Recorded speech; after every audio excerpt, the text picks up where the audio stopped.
Welcome to Vintage Genetics, where it is all about classic bodybuilding. Today will be a chest workout together with KANE, the original duo who started Vintage Genetics. That's what the name came from. My dad is filming, also working out with us, so the three of us working together, working out as it should be.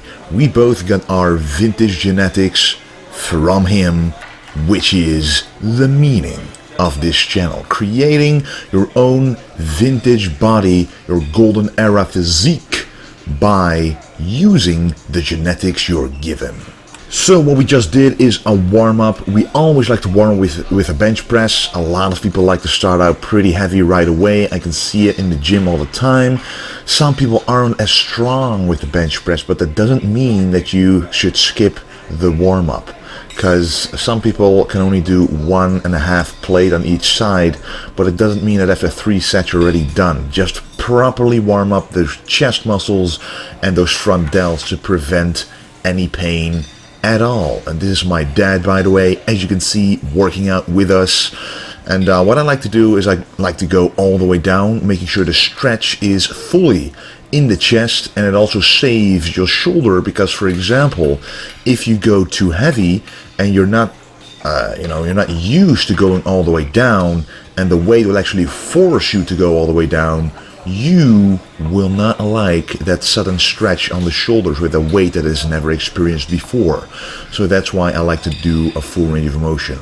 And this is starting to become a little more difficult. Well, this is basically the first set that I'm starting to feel. It still goes pretty smoothly, and the form on the bench press should look smoothly. The more smooth it goes, the less chance for injuries you have.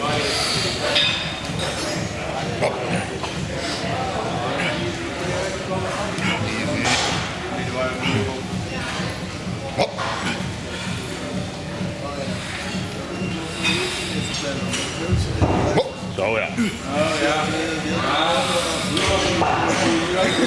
Makkelijk.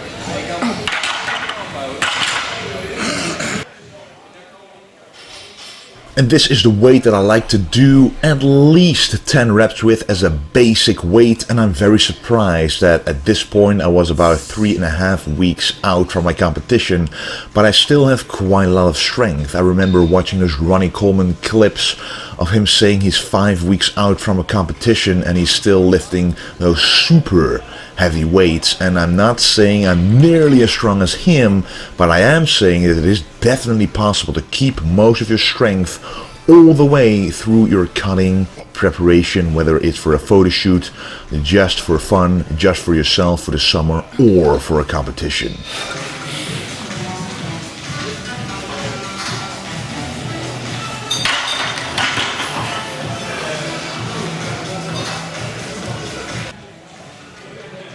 So at first I like to go in steps of 20 kilos, but after my default set that I want to hit 10 reps with, 140, I start to do smaller increments of weight. So instead of adding 20 kilos in total, I add 15 kilos in total, because the difficulty after that set goes up exponentially. So you cannot keep adding the same weight and expect the same difficulty on your muscles. It will become more and more difficult. So first I added 15 kilos, and now I added 10 kilos. And as you can see, it still goes pretty smoothly the first few sets, but now it's starting to become really difficult. And I'm about to fill this set, but look closely. I am focusing on the negative. KANE is letting the bar go as I'm going down, so I'm still forcing out the reps on the negative portion of the movement, and the negative portion is actually where you are the strongest. So once you cannot push the weight anymore, you can still stop the weight from crashing down for more hypertrophy. And then it's time for another classic exercise, the incline dumbbell press. I really like this movement because you can stretch down even further than the regular bench press. That is the difference between a barbell and a dumbbell. Doing chest, you can stretch further and you have a greater range of motion. You're also more free in how you perform the exercise. A lot of people have trouble with their shoulders on the bench press, and to those people I advise, if you simply cannot get rid of that pain, stick to dumbbells for a while until that pain subsides, and combine it with a special shoulder stretch that I actually have up on this channel. Just search fixing your shoulder issues, fixing your shoulder pain on my channel, and you get it. But the incline dumbbell press or the regular dumbbell press is a great way to prevent the shoulder from getting impinged too much, but still being able to contract and stretch the chest just as good.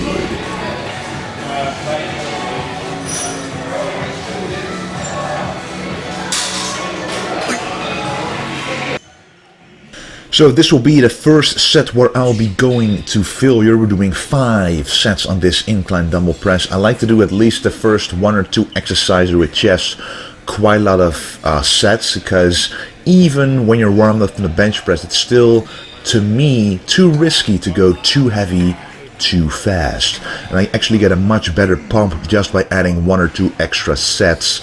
And these last 2 sets will be to failure. This is a regular set to failure. As you can see, KANE is helping me with the last 2 reps, getting it all the way up, but not helping excessively, but really making me work the weight up. If you're a spotter, just remember, you want the speed of the dumbbell to remain pretty much the same. So don't speed it up, don't let it slow down, just let it be about the same, so that the effort of the one who's pressing the weight, that effort is pretty much the same to the person itself. And this is an incline dumbbell press with a unilateral movement, which means one arm at a time. This is a really different sensation. Trust me, try this one out to really tire out each and every pec muscle. You only got 2, so with these movements you will tire out both of them at the same time to the max. And KANE, instead of doing that unilateral movement that I did, the individual pressing movement, he decided to go even heavier to the heaviest dumbbells available. 50 kilos, and these look different because this gym only used to have 46 kilos at the max, but they bought some new ones to accommodate the stronger lifters. So this is a very nice way to end the set also, with a very heavy weight for progressive overload. Hey guys, so listen to me. I want to work on my upper chest, but I am only doing 1 upper chest movement, because look at my chest right here. I am doing a decline movement, so you would expect I'm not doing any upper chest at all. Yet you can clearly see the entire pectoral muscles working. And this is why. The lower part of your chest is the biggest part of your chest. So when you target it specifically doing this movement, you will immediately directly target the largest portion of meat, of muscle that your chest has to offer. So if you grow that, and when that looks bigger, the rest will follow. Arnold did not excessively focus on the upper chest, yet he had a massive chest, one of the biggest chests ever. So a lot of people make the mistake by focusing solely on that upper chest, starting out with the incline bench press, the incline flies, the incline dumbbell press, and so on. I only do 1 exercise because to me bodybuilding is about hitting the muscle from different angles. So we start out with the regular angle, then the incline angle, and then the decline angle. But to me, the decline has a special meaning for the chest because it directly hits the largest portion and the strongest portion of the chest, making hypertrophy occur sooner, faster. Just remind yourself of that. And then I decided to do this machine. I like to do 1 or 2 flies at least during my chest workouts. A fly compared to a press is an isolation movement, and that means your triceps are out of the picture.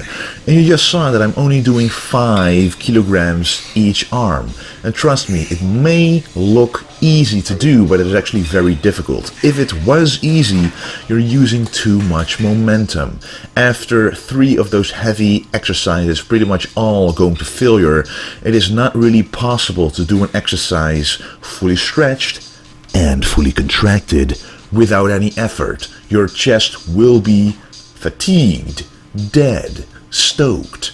You will be tired in that area, and this isolation movement is simply meant to really burn up all those muscle fibers, hitting it in a different way, a different angle, a different machine, a different movement, to really make sure that you fill up that chest even more, increasing the pump, because we all know that a pump will increase the blood flow to the chest, to the muscle you're working, and it will increase muscle growth over time. Even though it is difficult for me to achieve a pump right now because I'm very low carb, I'm deep into my competition prep, the moment you do feel that pump though, it is very beneficial to you, not only your mindset, but also seriously your muscle growth. And then to finish off the chest, I like to end it off with sometimes a bodyweight movement like the dips. And this one, just like the decline bench press, really hits the lower chest, but if you look closely, my entire chest is being stretched and contracted. I like to go down about 90 degrees, because if you go lower, most of the stretch will not be on your chest, but it will be on your shoulders, and you will feel it if you get an impinged shoulder. If you go too deep, you will inflame it even more, so look out with this one. And you don't want to have these handles right there too narrow, because then you will work the triceps. You want them nice and wide, stretching that chest. And this was, by the way, the last set of 3 sets of this one. Even going to failure on this one a few times, as you can see. Just push your partner in every single way possible to create the maximum effect of the training. And what we have right here is an underhand pushdown. I'm using 2 handles right here. I actually got this tip from the mountain dog, John Meadows. He is very active on his YouTube channel right now. And I'm actually thinking about making videos myself about people that I find useful on YouTube, because everybody has their own expertise. And I got this one from him. So instead of using a straight bar or a curved bar where your wrists will start to hurt after 2 sets, using these 2 handles will actually save your wrists but give you the same effect in the triceps. And this works the long head and the medial head of your triceps both. But every single tricep exercise works every 3 heads, but you just emphasize certain parts more and certain parts less. So if you see the movement right here and look at the long head and the medial head, you can literally see that it's contracting the hardest. You can see the blood pumping in there. And that is what I've wanted for a long time, to increase the size of that long head, because the triceps are 2/3 of the size of your arms. So if you want big arms, don't only focus on the biceps, but make sure to work on those triceps, especially the biggest head of all 3, the long head.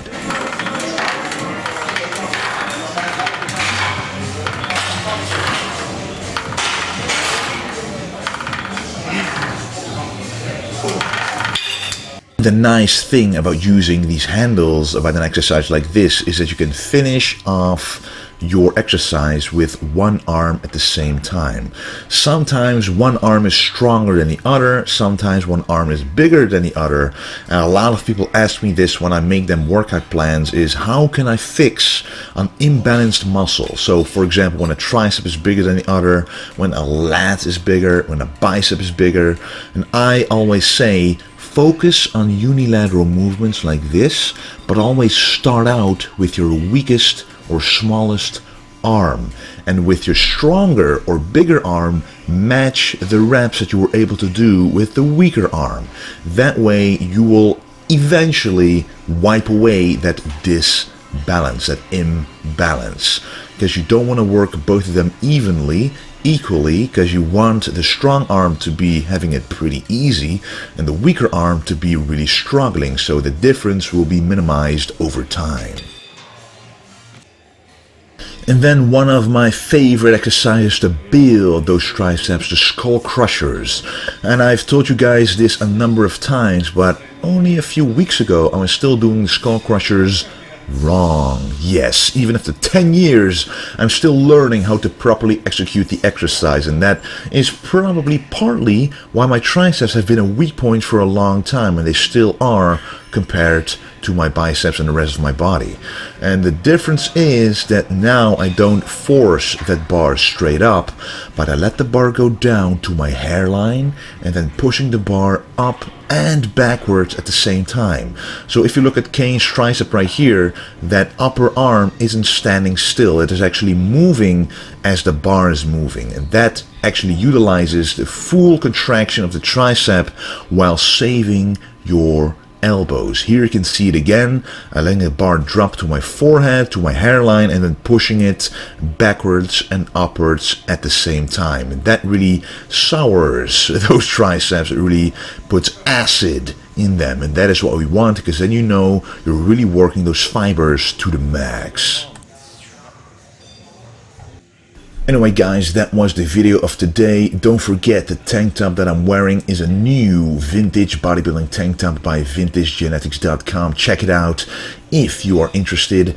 I want to thank you for your support. There's been a lot of traffic to the website lately, and I really appreciate your guys' support for watching the videos, for commenting, for liking the video. So yeah, if you like this video, please use the thumbs up to let me know, and that actually really helps me getting the video and getting the channel, getting the brand out there, which really helps the entirety of bringing classic bodybuilding to the forefront where it belongs.